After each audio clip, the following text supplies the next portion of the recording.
On the show right now for the Zoom exclusive is Michelle Wright. Yet another Zoom exclusive. We're powered by my friends Daniel and Andrew from WeSellWindsor.ca. Daniel and Andrew guaranteed to sell your home at the price and timeline you agree to, or they'll buy it themselves for cash. I could have also introduced you, Michelle, as that girl singer from up north with all the snow. Isn't that what they called you? My very first music video.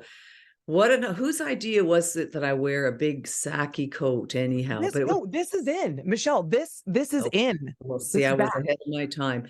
But mind you, it was freezing cold. I wish I could remember the name of that town. It was a quaint little town.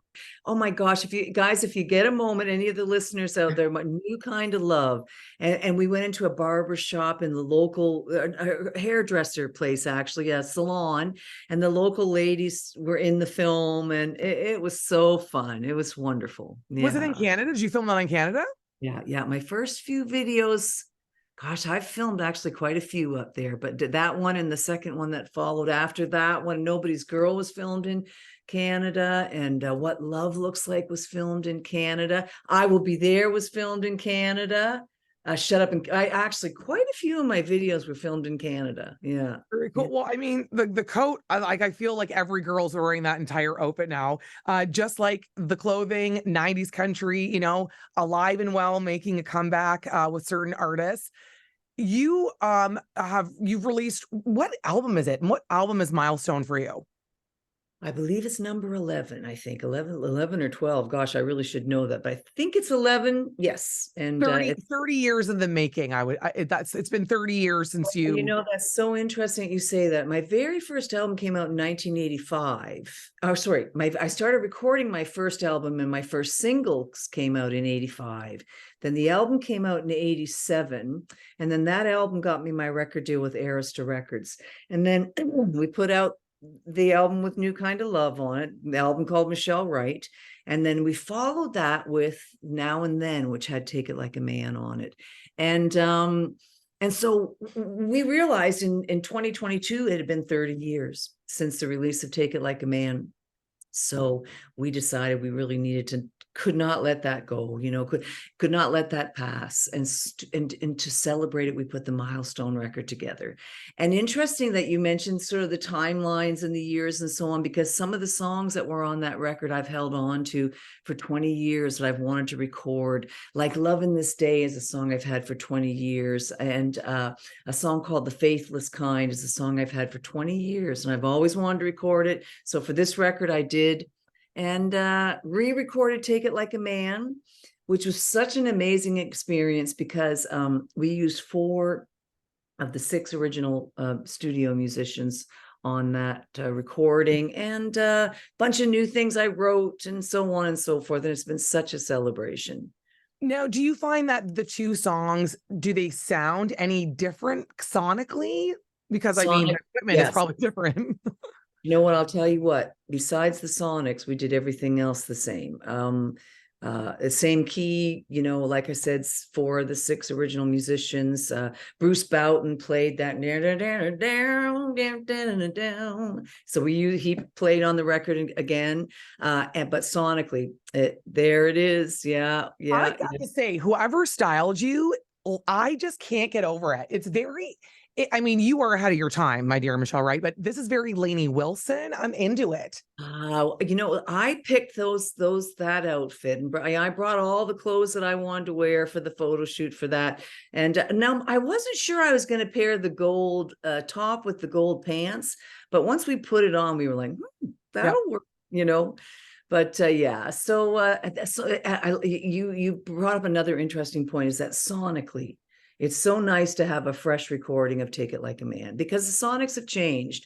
I feel like certainly that song stands the test of time, but now sonically the song is competitive, because you guys on radio still play that song for me. So it's nice that it sounds good next to the new recordings of the day. It's funny because you're born and raised in Chatham, as we know. I'm correct in that, in saying that, right? So let me just say, you're born in Chatham and raised. And when I was 10 years old, my mother remarried, and we moved to Merlin. And I always have to say Merlin because it's a little small town of 500 people. And so I was really really so many of my important life's lessons and moments and friendships and all of that stuff started in Merlin. Yeah. My girlfriends Tanya and Kelly, they just moved to Merlin. We spent Canada Day though, so I think, is it by Buxton? Yes, so there's Okay. South Buxton, there's North Buxton and Tilbury, and then Merlin and Highgate and Ridgetown and all those little towns. I'm curious about them moving to Merlin. That's so cool because small town living, They're country. They uh, are country. that's wonderful. But there's nothing like it. We live here, although I've been in Nashville now for some, gosh, I don't know, 32, 33 years, although I do get home all the time. And I hope the listeners can understand that, when I put my first record together, I did almost everything from Canada. And I realized that in order to be involved in my career, I needed to be at those boardroom table meetings, and not sitting on the phone or whatever, because it was an opportunity of a lifetime. And so I packed up all my Canadian team and we came to Nashville several years ago. But we live a little bit out in the country too, because I'm still the country girl from Merlin, that small town country girl. So I can understand your friends moving to small town Merlin into the country. It's beautiful. Now, speaking of, I said it's giving very Lainey Wilson vibes. Are you happy that you are not coming up in 2023 as a female artist? Are you just like, I'm so glad I didn't have to go through those motions, social media, and unless you feel it's the same. You know what? It's so different. And I mean, because I played the club 6 nights a week. That's what I did for 9 years, 6 nights a week, going from coast to coast in clubs in America. And that's how we built careers. And I think, to be honest with you, I think a lot of the younger artists I talk to would give anything to be able to be building their career out there on the road, playing music and being with the audiences. And they would give anything to do that. And so I think I was very, very lucky to come up when I did. But I do know, because of my determination and my vision and my desires, that I would have figured out how to, do what you got to do today and enjoy it and find the joy in building my career that way.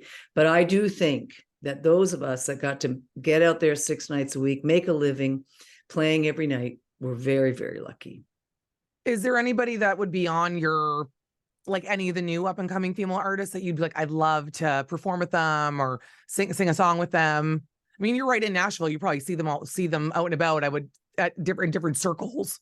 You know, it's interesting how we don't really see each other very often. Award shows, you might have a hug backstage, or very rarely do. It's funny because maybe because we don't get out much either. We live down, like I said, out in the country, and I will say, when I'm not out traveling, I do. And my husband runs his business from home here, so when I get home, he needs my help, and so I don't run into a lot of artists, generally speaking, though we do see each other at award shows and so on and so forth.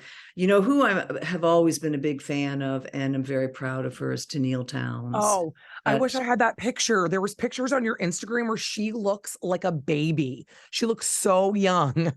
So you must have known her for a while then, I would think. I saw her, she was 16 years old. And I remember going, something's going on there. And she's just a brilliant, brilliant songwriter. We've written some of my favorite songs together.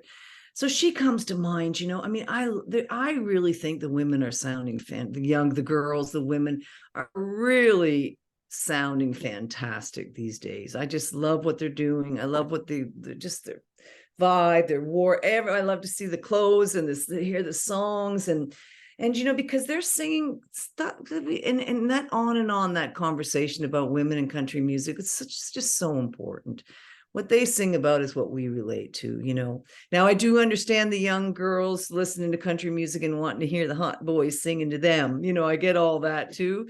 But I'm so proud to see that women are out there really being respected and being represented. And I'm a huge Miranda Lambert fan. I love Kelsey Ballerini. I think she's fabulous, and love Lindsay L. She's the girl I admire. So I think there's a lot of great country music or music by women out there being made. Makes me happy. Well, You paved the way, as you know, Michelle. You were on, speaking of paving the way, you're on going to be on the Great Canadian Road Trip with Doc Walker and Jason McCoy. And you're going to be at the HARROW Fair the long weekend. You're going to be one of the headliners. I'm sure you're excited to be back in this area, I guess.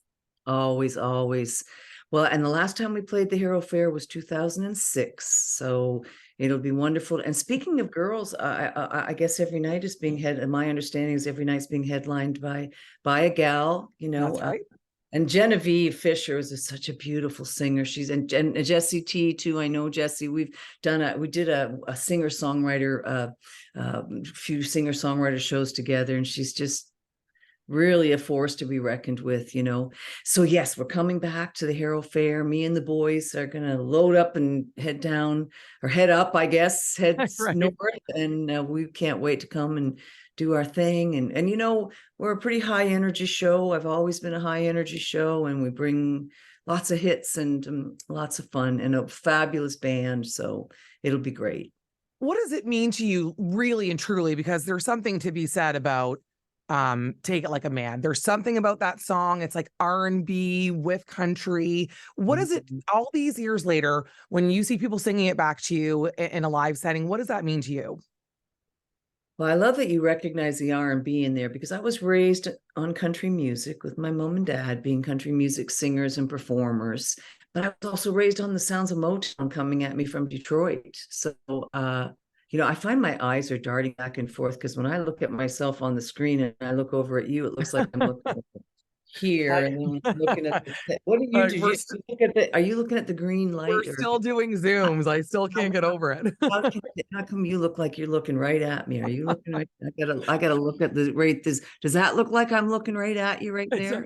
But then you have to look at the camera. I know it is. Okay, so I gotta get better at this. Yes, so Take It Like a Man had that country influence, and then those Motown sounds that I grew up on. And I did not write that song. It was written by Tony Hazelden. One guy wrote that song, which I think is so fun. Everybody thinks it was a couple of us girls sitting around the kitchen table, complaining about our men or something. But no, it was Tony Hazelden. And he is a sort of a soul country singer, writer. He's 70 some years old now, but he came from that era of pop and rock and R&B and country. And when he wrote Take It Like a Man, when I heard it, I was like, I couldn't have put those two influences of mine together any better. And so I'm so glad I got the song, and I'm so glad the audience loved it. It changed my life. Yep, it did. Yeah. Well, it's an honor. I mean, September 2nd, HARROW Fair, you're back to your roots. You will make your return to your stomping grounds. And then, of course, the girls are opening, Jessie T and Genevieve Fisher, the Thursday and Friday night. Now, before you go, see, you're a first-time guest here on my show. We're gonna play a game, just a little game. Don't worry about it. Again, on the show right now, I always stress people out. They're like, "What do you mean?" So on the show right now, it's a Zoom exclusive with Michelle Wright. It's powered by our friends at WeSellWindsor.ca. Daniel and Andrew, love those guys. If they don't sell your home, they will buy it themselves for cash. Okay, so we are gonna play. I'm banking on all of the Barbie stuff right now. I love it.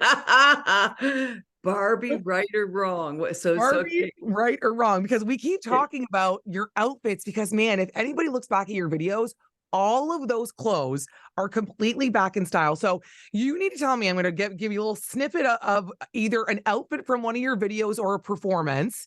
So is it a video is it an outfit of yours, or is it an outfit from the Barbie movie? Okay. Have you seen the Barbie movie? I haven't, but I want to. Yes. I actually want to bring my husband. I want him to come and see it with me, because I hear it's really, I don't know. I've been hearing that it's got a lot of sort of moral I'm not that I'm into, such more, I mean, I like to be a moral person, but apparently it's more than what you might expect it to be. Yes. Apparently. So when you do see it, well, it doesn't matter if you haven't seen it yet. You see the trailer, that's enough. So this is the first picture. It's Michelle, right or wrong? Is this you, or is this from the Barbie movie? Oh, that is me, honey. That I loved those earrings. Loved Love those them. earrings. I don't have them anymore because the piece fell. I don't know, the piece fell off, or so many things have gone to charity too Oh, through I'm the years. sure. Which That's me. video is that? Take it like a man. Of course, of course. So Yes. we're playing Right or Wrong with Michelle Wright. Is this you or is this from the Barbie movie? That is me, and I loved those outfits. Oh my gosh, they were like little culottes, skirts, and a cool little. And summertime, they were so cool to wear because it was. You Oh, will find this at the mall today, Michelle. This is so in the yeah. little vest with the shorts. Come on, okay. So far you're doing really good. Okay. You should Let's be if hope. you're Yeah, let's hope well, so many outfits, it's fair enough if I forgot. Yeah. for sure. Michelle, right or wrong, you or Barbie movie? You know what? You'd think it was me, but that's Barbie, isn't it? That's I Barbie. I Mm, could see you wearing that yeah, back in the yeah, 90s. I could know yeah. that is from the Barbie movie. Let's do one more. Right or wrong with Michelle Wright. Is it you or from the Barbie movie? That's me, and that's from the video One Good Man. Yeah, out in a field in the hills of Tennessee. No, do you find because I love and congratulate, I'll have to buy you something at the Harrow Fair. I'll get you like a lemonade or something. Do you find that has your voice changed at all? Like as you grow in the industry, are you still like able to just hit those notes? Do you want to know what's crazy? I tell you, I give thanks for this because I know feel like I'm singing better now than ever. And I think it's because I've relaxed into, when you're doing this job and you're out there just as much as you have to be, you get tired and Yeah. and you're tense and you're just like trying so hard to be just so perfect. And now I'm at a place in my life where I'm just chill and I'm just singing and I'm relaxed and I'm having fun. And I think I have a control and an understanding of my voice a little differently now, and in a better way. So yeah, I believe I feel like I'm singing better. There's some of the earlier stuff that I absolutely love when I listen to it. Some of it I feel like you're trying a little too hard there. But, so having a wonderful time singing now. Good. Well, we Yeah. can't Now wait. I can't COVID, wait. I will tell you, all that time off for COVID, every one of us, all the singers that started getting back out there again had to take, were losing their voices and stuff because we weren't at it on it all the time. But I Yes. try to keep things in shape, and I love to sing. So Well, amazing. Again, we cannot wait to see you live. It's going to be such an awesome night at the Harrow Fair. And you've got an Italian husband. So what? You guys are having wine and pasta every night? You're good. You're living I was telling life, you before we Michelle. came on air, I had some pasta last night. Could I done the Too much interview salt. like Yeah. this? What is that? Pasta at 8 o'clock and 9 o'clock at night is never a good idea, but I couldn't. We had a house guest last night and had some of my delicious Italian husband's pasta. Oh man. And you guys you celebrated your like a milestone anniversary, didn't you, recently too? 21st wedding anniversary. Yep. I wrote a song called Everything to Me, which I actually wrote some years ago when I first met Marco. Well, I'd known him for a little while and I realized I loved him and I wanted to marry him. And so I wrote this beautiful song and recorded it and did a lyric video. My YouTube page has all these videos on it. And then we went to Italy to celebrate, and we spent 2 weeks, and we still just cherish that trip of a lifetime. We'll be going back, and I recommend it if you can go. Took us a few years to get there, but we got there finally. I think it helps when your tour guide is your husband and he's Italian and speaks the language too. And he does speak, and he learned how to speak because he didn't grow. He lived in Long Island, New York, and his dad and the family there were Italian, but his mom was from Oklahoma, so they didn't speak Italian in the house. But Marco chose to learn how to speak the language. So let me tell you, when we were there and he was speaking the language, we just got treated like kings and queens. It was and one night I went out because we went with his sister and his niece. We went, the four of us together, and we went out one night without Marco, and we did not get the same kind of treatment. None of us could speak the language, but every time but he's quite a personality to begin with, and every night we went out, we got extra treats from the servers every night because my husband would talk to them speaking Italian. It was fabulous. I love it. Well, again, you know, you were a trailblazer, 90s Canadian country icon, still doing it, still being an inspiration. I'm sure Tennille and Lindsay Ellen, everybody would say the same thing. But thank you very much for your time. I so appreciate it. Thank you. Can you guys see my Canadian flag in I there? I can't. I love was going to mention that. Is it a flag that's in the reflection? Yeah, it's like it's up on the wall. I'm in my office and it's up on the wall right there and it's reflecting in the mirror. And I Love just it. fixed that myself. That's kind of cool, isn't it? Yes. Yeah, it looks great. Yeah, It looks great. yeah, I So I'm like like, she planned this. She planned I this. didn't. I just wow. I like. Usually when I do the zooms, the thing's a little bit narrower. So I'm glad that this one was a bit bigger because now I just discovered that You're myself. That's You pretty got the cool. lighting on point. I'm Yeah. loving it. I'm loving Ah, it. good, Let's good. take a let's take a peek at this one last time just because I love my I Photoshop love that. That job. is so awesome, dear. Can't wait to see you at the Hero Fair and thank you for your Thank time. Look forward to seeing everybody.